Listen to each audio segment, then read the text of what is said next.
যে পোশাকে রক্ত লেগে আছে, যে পোশাকে আমরা 1500 শিক্ষার্থীর রক্ত লেগে আছে, এই পোশাকটা পরে একটা পুলিশ, আমি অনেক পুলিশকে দেখেছি, পুলিশ বলছে এই পোশাক পরতে লজ্জা লাগে ভাই।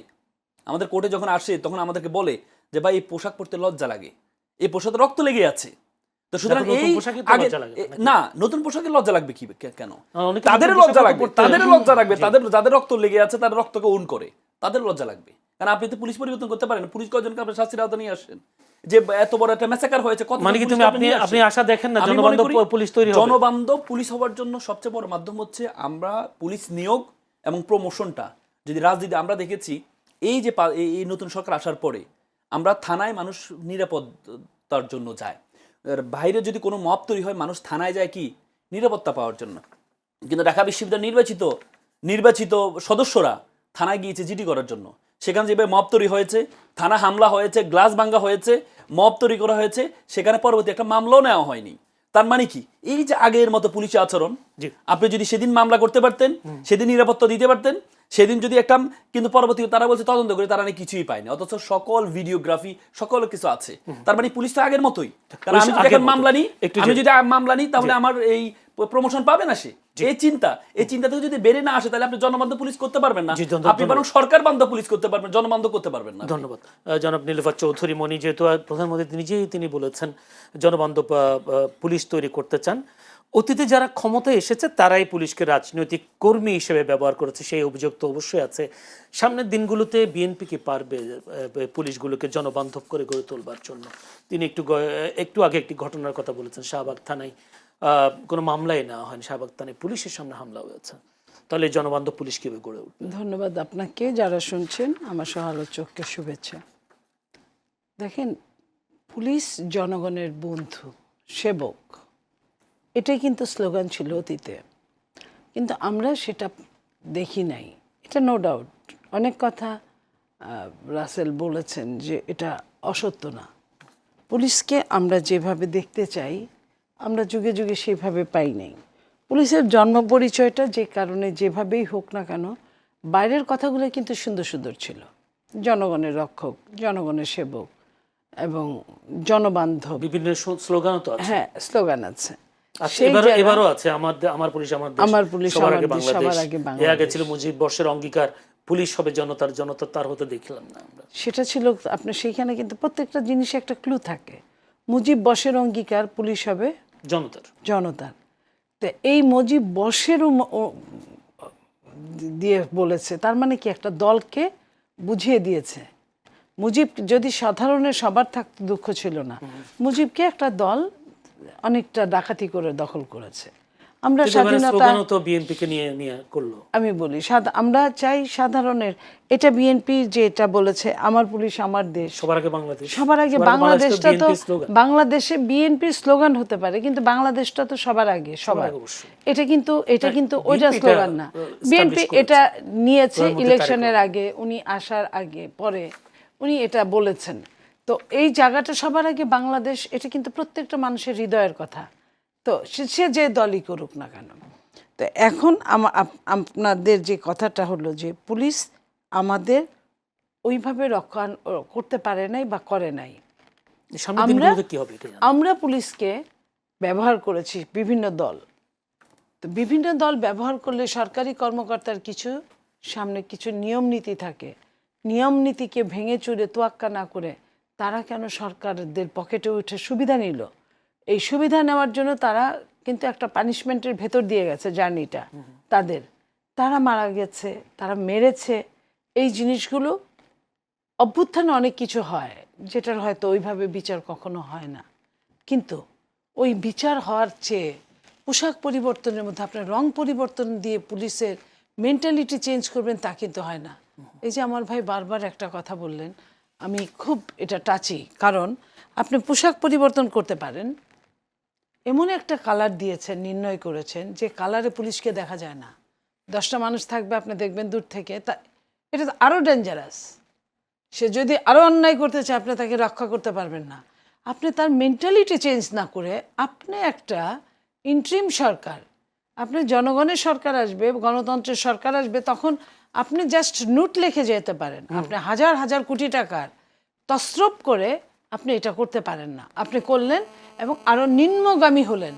আপনি ওই রংটা চেঞ্জ করতে গিয়ে যদি আরেকটু মানে আমি মঙ্গল চেয়ে কাজ করতে পারি, পুলিশকে দেখা যায় না এরকম কাজ তো করতে পারি না, যেটা জনগণ খুঁজে পায় না পুলিশকে, পুলিশ নিজেকে খুঁজে পায় না। যেটা রাসেল বললেন ওইটা পুলিশ তাকে দুঃখের কথা বলছে, কিন্তু আগের পুলিশ সে হিসেবে না। এখন যে ড্রেসটা পরেছে এই ড্রেসটা পুলিশ পরতে লজ্জাবোধ করে, যার ভেতরে লজ্জাবোধ কাজ করে সে কিন্তু জনগণের জন্য ভালো কোনো কাজ করতে পারে না। এই কারণে কিন্তু পোশাকটার পরিবর্তনের একটা কথা এসেছে। এই যে পোশাকটা এইভাবে পরিবর্তন করলো, এইভাবে একটা রং দিল, এটার জন্য তো তাদেরকে বিচারের আওতায় আনা উচিত। সেটা না করে, সেটার দিকে না গিয়ে সে বলল কেন আবারও চেঞ্জ করবে। আগের বার চেঞ্জ করলো এটা নিয়ে কিন্তু কোনো কথা হলো না। পুলিশের ভেতরটা চেঞ্জ না করে পুলিশের পোশাক চেঞ্জ করলে কি পুলিশ যথাযোগ্য কাজ করবে? পুলিশের ট্রমা, আপনার 2024-এর ট্রমাটা পুলিশের উপর দিয়েও তো গেছে, এটা আমরা অস্বীকার করতে পারি না। সেই ট্রমাটা নিয়ে কিন্তু কেউ কাজ করে নাই, যেটা আজকে মাননীয় প্রধানমন্ত্রী বললেন পুলিশ জনবান্ধব আমরা করতে চাই। কিন্তু আপা পুলিশের পোশাক যদি পরিবর্তনই করতে হয়, ওনার অভিযোগ যে জুলাইয়ের রক্তে লাগা পোশাকে কেন আবার ফিরতে হচ্ছে। আপনার রক্তে লাগার সঙ্গে আপনার পুলিশকে মানে কি একই আপনি কালারের। লাল দিলে চলবে বলেন তো? লালটা তো আর অ্যালাউ করার মতো না। আপনার কালো দিলে কি সেটা চলবে? র্যাব তো কালো ব্যবহার করে।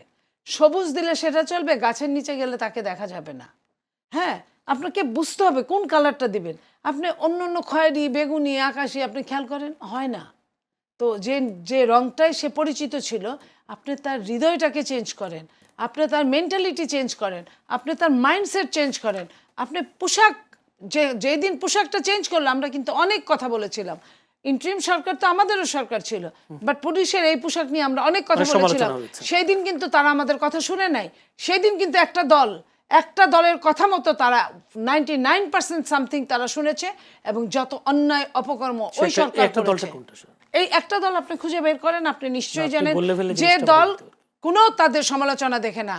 টিকা আসে নাই, টিকা কেনা হয় নাই, সেটার কোনো সমালোচনা দেখে না। যে ইন্টারিম সরকার এটা খারাপ কাজ করেছে, বলেছে টিকা উৎপাদন করবেন, তারা কোনো উৎপাদনের ঘটিবাটি পর্যন্ত পাওয়া যায় নাই, উৎপাদনের একটা রস্যও কোথাও পাওয়া যায় নাই, সেইখানে তাদের কোনো সমালোচনা নাই ওই সরকারকে। তার মানে কি? হামের তারা টিকা ওই নিয়ে কিন্তু সরকারের- হামের টিকা নিয়ে যে সংকট ছিল, হামের টিকা দেওয়া হয়নি, এই বিষয়ে কিন্তু বিএনপিও তো মুখ খুলছে না। বিএনপি যে তো সরকার, বিএনপি কাজ করেছে, কাজ করছে। দোষ দিচ্ছে না কারণ বিএনপি করছে না, এগুলা তো আসবে বিএনপি তো টিকা দিচ্ছে। বিএনপি তো কাজে বিশ্বাসী। আপনার কথা শুনেন, বিএনপির মুখ কিন্তু দিয়ে যারা এমন কিছু করেন বলে তাদের নাই। সমালোচনা করতে হবে বা বিএনপি তাদের বিচার করতে এটা হবে। হয়তো হবে। আগে হামটা তো তাড়াবে, তারপরে আগে হামটা। এখনই যদি আগে সবকিছু হয়, তারা তো তার সমস্যা। তাদের অনেকের বিদেশ যাওয়ার নিষেধাজ্ঞা আছে, অনেক কিছু আছে। আমি একটু যেতে কিন্তু বিরোধী দল আপনি বলেন তো কয়দিন বলেছে যে টিকা কেন আনা হলো না? জি, একটু যেতে চাই পুলিশেতে। আমি একটু প্রশ্ন একটা করে রাখি যে আলমাম রাসেল, আসলে পুলিশকে কি ক্ষমতাসীনরা ব্যবহার করে, নাকি পুলিশ স্বার্থ সিদ্ধির জন্য নিজেরা ব্যবহার হয়? জি, আমি আপনার প্রশ্নটা আসি। আপার এইটা ধরে আলোচনাটা ধরে, না হলে এটা গ্যাপ হয়ে যাবে। ছোট করে বলতে হবে, হ্যাঁ, কিন্তু ছোট আমি বিরতি করে- যাব। ছোট করে বলছি। আপা বললেন এই যে পুলিশের যে পোশাক, এই পোশাকে তারা নাকি লজ্জিত। নতুন পোশাক, আমাদের পোশাকটা অন্তর্বর্তীকালীন সরকার যে পোশাকটা করেছে এটা আয়রন গ্রে। আপনি জানেন আপা কয়দিন আগে চীন থেকে ঘুরে আসছে, চীনের রাষ্ট্রীয় সফরে গিয়েছেন। আচ্ছা, তাদের পোশাক কি? Iron grey. যুক্তরাষ্ট্র আমরা কথা বলি, সে যুক্তরাষ্ট্রের পোশাক আয়রন গ্রে। এই যে গ্রেটা পরে জার্মানের মানে শক্তিশালী রাষ্ট্র আমরা বলি, যেখানে পড়াশোনা করতে আমাদের ছাত্রদেরকে পাঠাই, সে জার্মানের পোশাক আয়রন গ্রে। তাহলে এই পোশাকে আমাদের পুলিশ লজ্জা পাবে কেন? মেন্টালিটি, মানসিকতার কারণে। কারণ এই পোশাকটা এর আগে হয়তো আনসারদের ছিল, তাদের কথা হচ্ছে আনসারের পোশাকে আমরা কেন এখন পরব?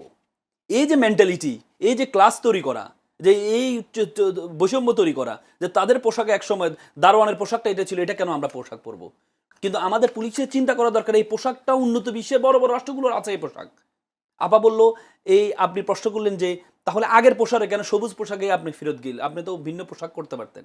আপা বললো অন্য কোনো পোশাক। আপনি অন্য পোশাক নেই কেন? আপনি আপনার এই কি বলে আপনার, আমি আপনাকে ধরে বলি, খাকি পোশাক বড় বড় রাষ্ট্রে খাকি কালার আছে, সবুজ কালারের পোশাক আছে, তাহলে আপনি ভিন্ন কালার যেতে পারতেন না? কিন্তু আপনি তো সেটা জান নাই, আপনি গিয়েছেন আবার আগে যে রক্তের পোশাক, রক্ত লাগিয়ে আছে সেই পোশাকে আপনি চলে গেলেন। ভাই, পোশাক এটা ইম্পর্টেন্ট। আপনি যখন আপনি যখন যেমন আমরা আবেগে কাজ করেন অনেক সময়, যে এই পোশাকটা দেখবেন অনেকে আছে একটা পোশাক পরে না। যেমন যারা শেখ মুজিবুর রহমানকে পছন্দ করে তারা বলে যে আমরা পাঞ্জাবি, কাটা পাঞ্জাবি পরবো না। কেন? কারণ শেখ মুজিবুরকে এখানে গুলি করে এই পাঞ্জাবি পরা অবস্থায় তাকে গুলি করা হয়েছে। এই পাঞ্জাবি তাদের দেখলে চোখের পানি চলে আসে। তার মানে পোশাক একটা ইম্পর্টেন্ট একটা বিষয়।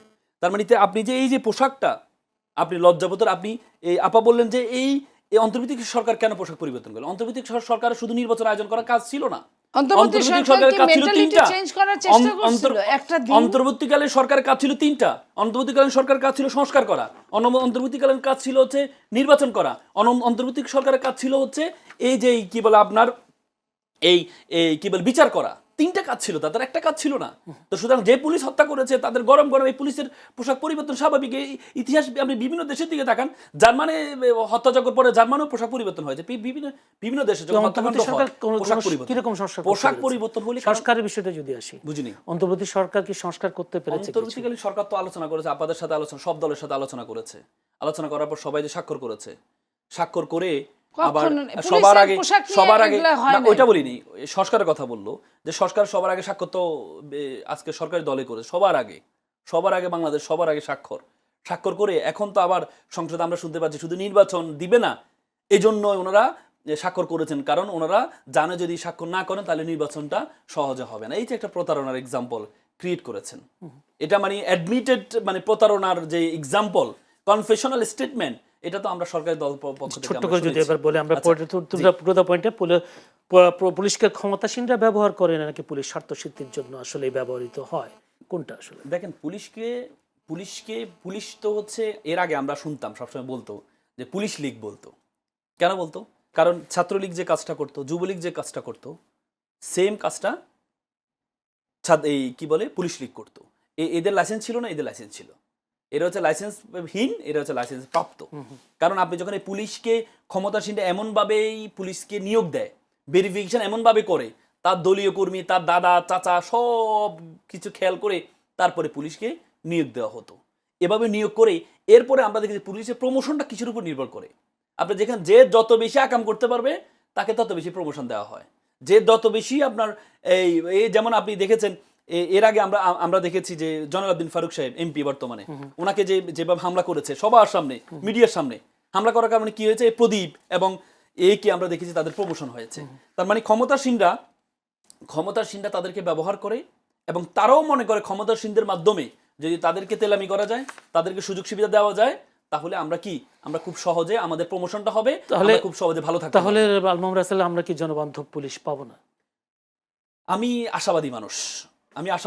আমি মনে করি আমরা যদি এই যে মানে স্লোগানের আলোকে সবার আগে বাংলাদেশ যদি চিন্তা করেন, যদি আমি মনে করি বর্তমান প্রধানমন্ত্রীর অনেক কার্যক্রম আমার খুব ভালো লাগছে।